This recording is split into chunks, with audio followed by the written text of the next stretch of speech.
सोलापूर लोकसभेचे दोन्ही उमेदवार सध्या आपापल्या दाव्यांनी चर्चेत आहेत. काय आहेत ते दावे पाहूया. सोलापूर लोकसभेतल्या उमेदवारांची विधानं सध्या सोशल मीडियात चर्चेत आहेत. 50 रुपयांच्या चपलेवर 150 रुपयांची जीएसटी लागत असल्याचं विधान काँग्रेसच्या उमेदवार प्रणिती शिंदेंनी केलंय. तर भविष्यात $86च्या तुलनेत 1 रुपया करण्याची स्थिती मोदी आणणार असल्याचा दावा भाजप उमेदवार राम सातपुतेंनी केलाय. जेव्हा आज पाहिलं तर आपला 1 रुपया आपले 86 रुपये म्हणजे अमेरिकेचा $1 आहे. परंतु मला विश्वास आहे मोदीजी पुढच्या अनेक वर्षांमध्ये अशी परिस्थिती आणतील की अमेरिकेचे $86 आणि भारताचा 1 रुपया.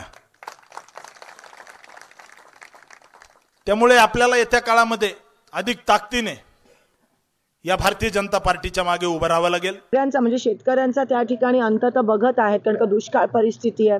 शेतकऱ्यांना पीक विमा नाही आहे, पाणी नाही आहे.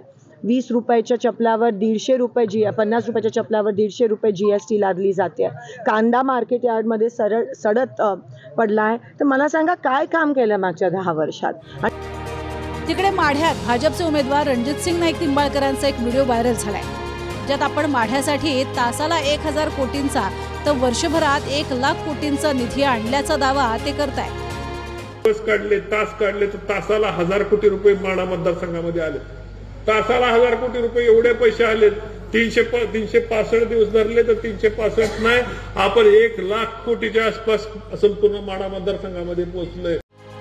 देशाची आर्थिक राजधानी असलेल्या अख्ख्या मुंबईचं यंदाचं वार्षिक बजेट 59,000 कोटींचं आहे. मात्र व्हायरल व्हिडिओत एकट्या माढ्यासाठी आपण 1 लाख कोटी आणल्याचा दावा निंबाळकर करताय.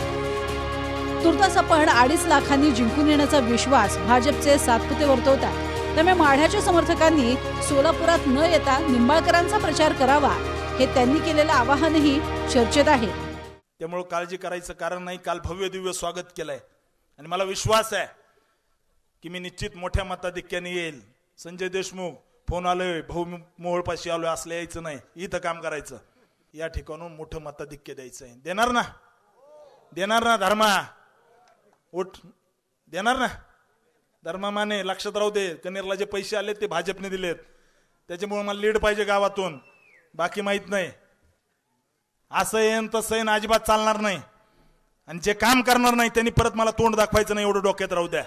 सामान्य जनता सोबत आहे, परंतु नेत्यांनी जर कुणी फसवलं तर परत माझ्याकडे काम घेऊन यायचं नाही.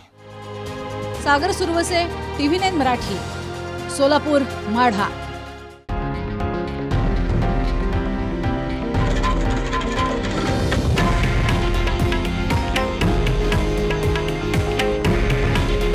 हे आहे देशातील नंबर 1 न्यूज नेटवर्क आणि आपण पाहत आहात TV9 मराठी.